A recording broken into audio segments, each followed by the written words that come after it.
স্বাধীন বাংলার জাতির পিতা মুজিবের পথ ধরো। মুজিব কোথায় এসে গেছেন তাকে আপনারা স্লোগান দিয়ে অভিবাদন দেন।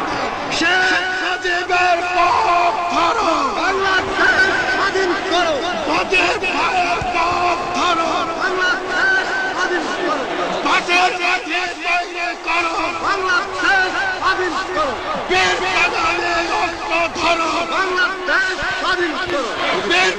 আপনারা জোরে জোরে বলেন, আমার দেশ তোমার দেশ, আমার দেশ তোমার দেশ, বাংলাদেশ স্বাধীন করো, স্বাধীন করো। বাংলাদেশ স্বাধীন করো।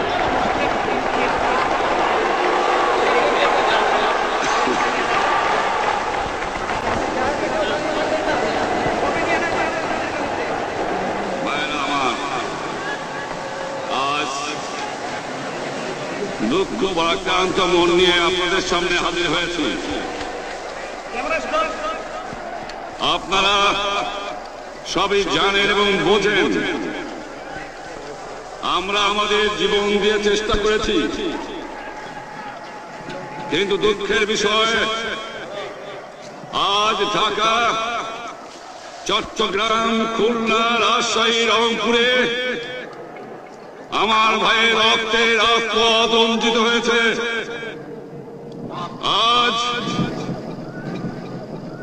বাংলার মানুষ মুক্তি চায়, বাংলার মানুষ বাঁচতে চায়, বাংলার মানুষ তারা আজ অধিকার চায়।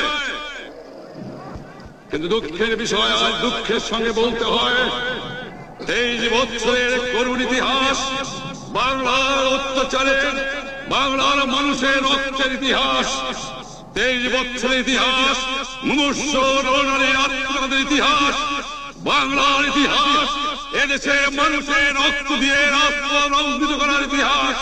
1952 সালে রক্ত দিয়েছি, 1954 সালে নির্বাচনে জয়লাভ করেও আমরা গদিতে বসতে পারি নাই। 1958 সালে আইয়ুব খান মার্শাল ল জারি করে 10 বছর পর্যন্ত আমাদের গোলাম করে রেখেছে। 1967 সালে 6 দফার আন্দোলনে 7ই জুনে আমার ছেলেদের গুলি করে হত্যা করা হয়েছে। 1969 আন্দোলনে আইয়ুব খানের পতন হওয়ার পরে যখন ইয়াহিয়া খান সাহেব সরকার নিলেন, তিনি বললেন দেশে শাসনতন্ত্র দেবেন, গণতন্ত্র দেবেন, আমরা মেনে নিলাম। তারপরে অনেক ইতিহাস হয়ে গেল, নির্বাচন হলো। আপনার জানেন দোষ কি আমাদের? আজকে তিনি, আমি প্রেসিডেন্ট ইয়াহিয়া খান সাহেবের সঙ্গে দেখা করেছি, আপনারা জানেন, আলাপ আলোচনা করেছি। আমি পাক শুধু বাংলার নয়, পাকিস্তানের মেজরিটি পার্টির নেতা হিসাবে তাকে অনুরোধ করলাম 15 ফেব্রুয়ারি তারিখে আপনি জাতীয় পরিষদের অধিবেশন দেন। তিনি আমার কথা রাখলেন না, তিনি রাখলেন ভুট্টো সাহেবের কথা। তিনি বললেন প্রথম সপ্তাহে মার্চ মাসে হবে, তিনি মানে নিলেন। আমরা বললাম ঠিক আছে, আমরা অ্যাসেম্বলিতে বলবো, আমরা আলোচনা করব। আমি বললাম বক্তৃতার মধ্যে, অ্যাসেম্বলির মধ্যে আলোচনা করব। এমনকি আমি এ পর্যন্ত বললাম যদি কেউ ন্যায্য কথা বলে, আমরা সংখ্যায় বেশি হলেও একজন যদি সে হয়, তার ন্যায্য কথা আমরা মেনে নেব। আসুন বসি, আমরা আলাপ করে শাসনতন্ত্র তৈরি করি। তিনি বললেন পশ্চিম পাকিস্তানের মেম্বাররা যদি এখানে আসে তাহলে কসাইখানা হবে অ্যাসেম্বলি। যদি কেউ অ্যাসেম্বলিতে আসে তাহলে সুয়ার থেকে করাচি পর্যন্ত দোকান জোর করে বন্ধ করা হবে।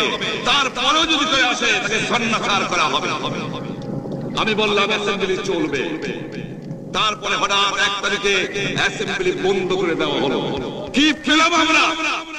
আমার পয়সা দিয়ে অস্ত্র কিনেছি বহিঃশত্রু আক্রমণ থেকে দেশকে রক্ষা করার জন্য। আজ সেই অস্ত্র ব্যবহার হচ্ছে আমার দেশের গরিব দুঃখী মানুষের বিরুদ্ধে। তার বুকের উপরে হচ্ছে গুলি। আমরা পাকিস্তানের সংখ্যাগুরু, আমরা পাকিস্তানের সংখ্যাগুরু, আমরা বাঙালিরা যখনই ক্ষমতায় যাওয়ার চেষ্টা করেছি, যখনই এদেশের মালিক হওয়ার চেষ্টা করেছি, তখনই তারা আমাদের উপরে ঝাঁপিয়ে পড়েছেন। তারা আমাদের ভাই। আমি বলেছি তাদের কাছে এই কথা যে আপনারা কেন আপনার ভাইয়ের বুকে গুলি মারবেন? আপনাদের রাখা হয়েছে যদি বহিঃশত্রু আক্রমণ করে তার থেকে দেশটাকে রক্ষা করার জন্য। তারপরে উনি বললেন যে আমার নামে বলেছেন, আমি নাকি বলে স্বীকার করেছি যে 10 তারিখে রাউন্ড টেবল কনফারেন্স হবে। আমি উনাকে একথা বলে দেওয়ার চাই, আমি তাকে তা বলি নাই। টেলিফোনে আমার সঙ্গে তার কথা হয়। তাকে আমি বলেছিলাম, জনাব ইয়াহিয়া খান সাহেব, আপনি পাকিস্তানের প্রেসিডেন্ট, দেখে যান, ঢাকায় আসেন কিভাবে আমার গরিবের উপরে, আমার বাংলার মানুষের অবুকের উপরে গুলি করা হয়েছে, কি করে আমার মায়ের কোল খালি করা হয়েছে, কি করে মানুষকে হত্যা করা হয়েছে। আপনি আসুন, দেখুন, বিচার করুন, তারপরে আপনি ঠিক করুন। আমি এই কথা বলেছিলাম। হঠাৎ আমার সঙ্গে পরামর্শ না করে বা আমাদের সঙ্গে আলোচনা না করে 5 ঘন্টা গোপনে বৈঠক করে যে বক্তৃতা তিনি করেছেন এবং যে বক্তৃতা করে অ্যাসেম্বলি করেছেন, সমস্ত দোষ তিনি আমার উপরে দিয়েছেন, বাংলার মানুষের উপরে দিয়েছেন।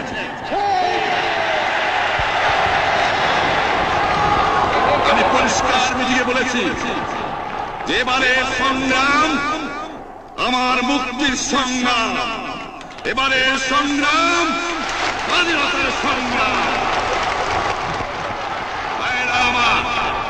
25 তারিখে অ্যাসেম্বলি কল করেছে, রক্তের দাগ শুকায় নাই। আমি 10 তারিখে বলে দিয়েছি যে ওই শহীদের রক্তের উপর দিয়ে পাড়া দিয়ে আর কিছুতে মুজিবুর রহমান যোগদান করতে পারে না। অ্যাসেম্বলি কল করেছেন, আমার দাবি মানতে হবে। প্রথম, সামরিক আইন মার্শাল ল উদ্ধ করতে হবে, সমস্ত সামরিক বাহিনীর লোকদের ব্যারাকে ফেরত দিতে হবে,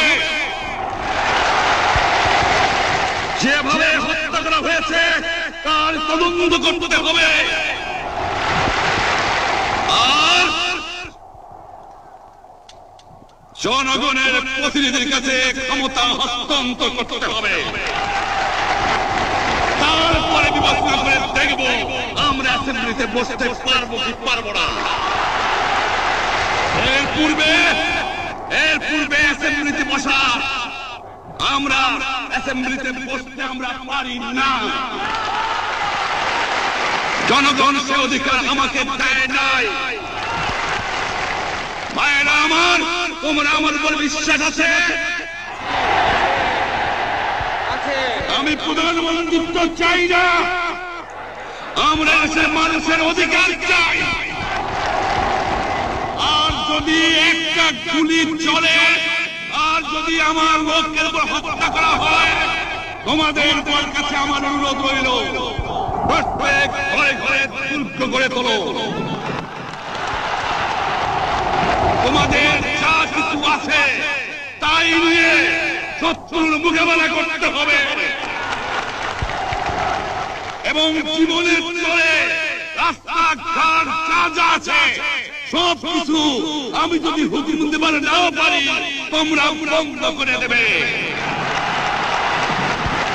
তোমরা আমার ভাই, তোমরা বাড়াকে থাকো, কেউ তোমাদের কিছু বলবে না, কিন্তু আর আমার বুকের পর গুলি চালাবার চেষ্টা করো না, ভালো হবে না। 7 কোটি মানুষকে চাপা রাখতে পারবো না। আমরা যখন মরতে শিখেছি তখন কেউ আমাদের দমাতে পারবে না।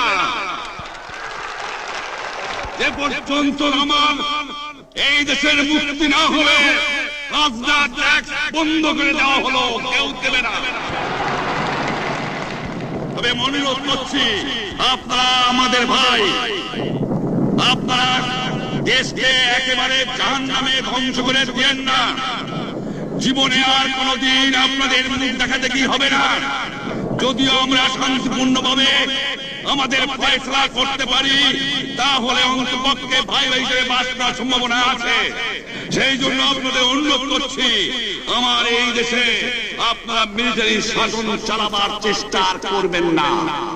দ্বিতীয় কথা, প্রত্যেক গ্রামে, প্রত্যেক মহল্লায়, প্রত্যেক ইউনিয়নে, প্রত্যেক সাব ডিভিশনে আওয়ামী লীগের নেতৃত্বে সংগ্রাম পরিষদ গড়ে তোলো এবং তোমাদের যা কিছু আছে তাই নিয়ে প্রস্তুত থাকো। মনে রাখবা, রক্ত যখন দিয়েছি, রক্ত আরো দেব, এদেশের মানুষকে মুক্ত করে ছাড়বো ইনশাআল্লাহ। এবারে সংগ্রাম আমাদের মুক্তির সংগ্রাম, এবারে সংগ্রাম স্বাধীনতার সংগ্রাম। আপনারা আমার উপরে বিশ্বাস নিশ্চয়ই রাখেন, জীবনে আমার রক্তের বিনিময়েও আপনাদের সঙ্গে বেঈমানি করি নাই। প্রধানমন্ত্রিত্ব দিয়ে আমাকে নিতে পারে নাই, ফাঁসি কাস্টে আসামি দিয়ে আমাকে নিতে পারে নাই। যে রক্ত দিয়ে আপনারা আমার একদিন রেড থেকে বার করে নিয়ে এসেছিলেন, এই রেড ক্রস ময়দানে আমি বলেছিলাম আমার রক্ত দিয়ে আমি রক্তে দিন শোধ করবো, মনে আছে? আমি রক্ত দেওয়ার জন্য প্রস্তুত। আমাদের মিটিং এইখানে শেষ। আসসালামু আলাইকুম। জয় বাংলা।